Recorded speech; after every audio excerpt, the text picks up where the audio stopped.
2200. The running of the Schweppes handicap. Open affair, and they're racing as well. And the first to get going is Alaskan. Step from the gates quickly over Beats of War, and Henchard also being kicked up to hold a spot, but Kerman Rock will shortly afterwards burn them all off. Kisses from Kelly's going to come across as well. Behind them, Admired. Right off the track, settling into stride is Affluential, going around Roch Legacy as they swing by Ollie's Bar. Over on the inside to Candlelight Supper. A length and a half further back behind those. Getting going is See Ya Champ as they now work up Matheson Road. Followed further back Tony Spirit. And then came Arcadia Knight, and back towards the inside near the tail flower in the wind.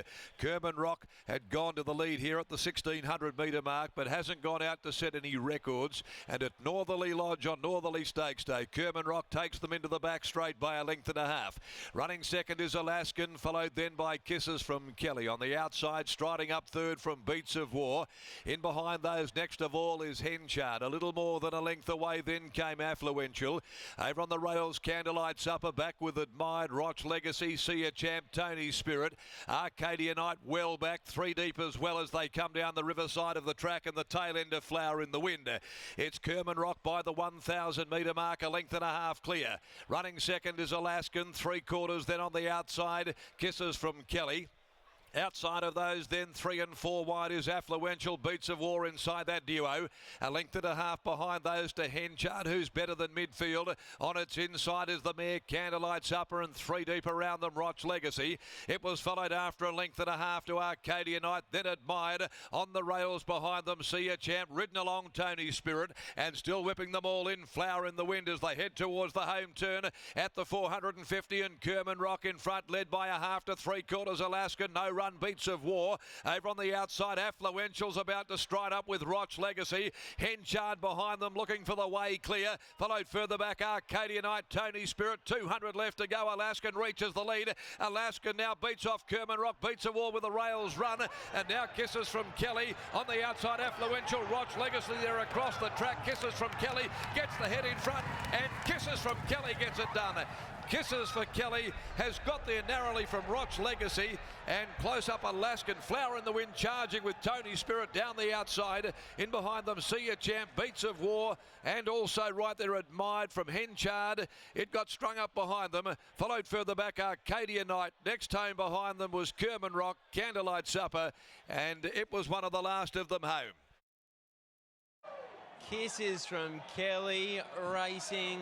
What an incredible sport it is, and what just such a sentimental victory this is. Holly Taylor, the winning trainer, lost her father in a tragic accident only a week or two ago, and Kisses from Kelly, you could tell he had someone riding by his side, and clearly a win that will mean the absolute world to Holly Taylor and her family. Oh, absolutely, Lockie. It'll lift them up off rock bottom. So congratulations to her, and what a wonderful training performance it is as well, because if we focus just purely and simply on what she's achieved as a trainer here today, Kisses from Kelly, a month between trials, first up 1800, 7 days later here at 2200. So this is horse's second up off 7 days out to the staying trip. Lobbed 1-1 when he eventually got some cover down the back straight, did Clint Johnston Porter.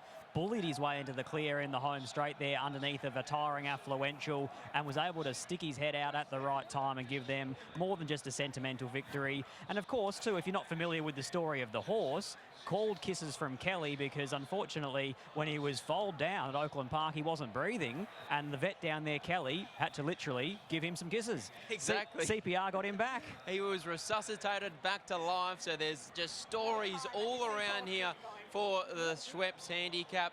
Holly Taylor, take a bow. Oh, what a fantastic training performance, and here she is catching up with Riley Morgan. Thanks, Lockie. Very meaningful victory here today for Holly Taylor. Holly, that meant a lot, didn't it? Yeah, it did. It's been a very big week for my family, so that was a very special win. Leading into the race today, you chose to back him up from last week off his run, which was a really good first up performance, and it's been a formula that has worked with this horse previously. Yeah, when I rode him the other day for the first time since last start, he was pretty full of himself, and there was no way we could go the 3 weeks, so it worked last time and it's worked this time. There's no denying the staying ability that he's got. What's the plan with him now, as he has been a horse you've been happy to really take your time with? We're still not in any rush with him, to be honest. We kind of thought maybe next year we'll go to some country cups or something like that. But yeah, no rush for him. Could we potentially see him in a Perth Cup in 12 months' time? I hope so. Well done on the win. Thank you. There's Holly Taylor. Take a bow, Holly. What a training performance. Kisses from Kelly. Second up, backs up off 7 days, and an intriguing race.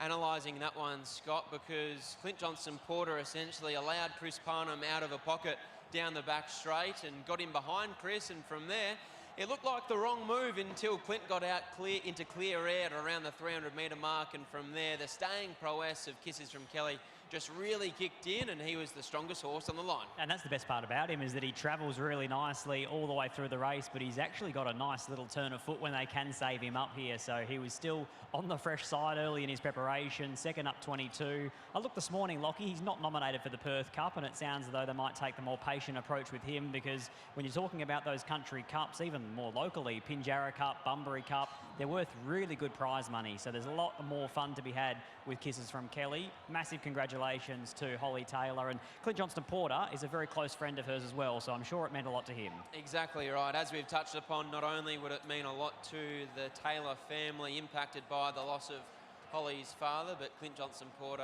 as you said, a close friend of Holly Taylor's, and I'm sure he was riding with Holly's father by his side.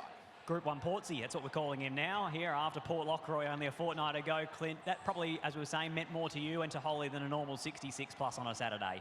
Yeah, definitely. She's had some tough times over the last couple of weeks, and it's just good that I could execute what her plan was. What was your plan going into the race? I actually had no plan whatsoever.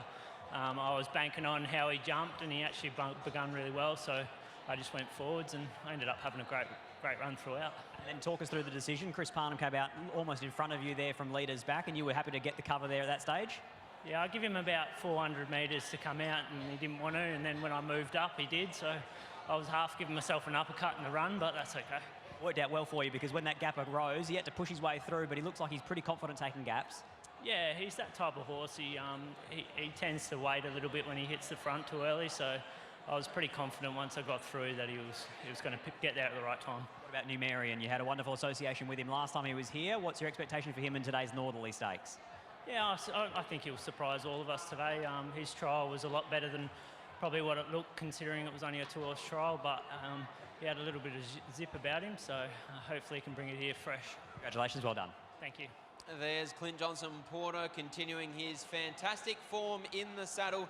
He combines with Holly Taylor and Kisses from Kelly for a very, very sentimental victory, and Kisses from Kelly just continues to go through the grades, Scott, and as Clint said, he thought he had made the mistake of allowing Chris Parnham out and putting himself in a pocket, but all is well that ends well for Kisses from Kelly. And a horse that you would happily follow onwards and upwards from here, Lockie, because as we see in every single time that we go to the races, he actually bounces out of the gates quite nicely, and if there's no speed, he can do what he did today, and he sat close-handed to Kerman Rock, who probably didn't go anywhere near as fast as what most of us anticipated on paper. He's a little bit of a will he stride out, will he won't stride out type, but you can see here down the back, he's really up on the chewy, and at the point of the home corner, he just needs a gap, and he's able to pick his way through underneath Affluential and in between Alaskan, and the money was right with Alaskan, 14 into 7. He was a much improved run today. He's getting closer and closer to win this preparation, but it's Kisses from Kelly taking out the Schweppes handicap for Holly Taylor and Clint Johnson-Porter.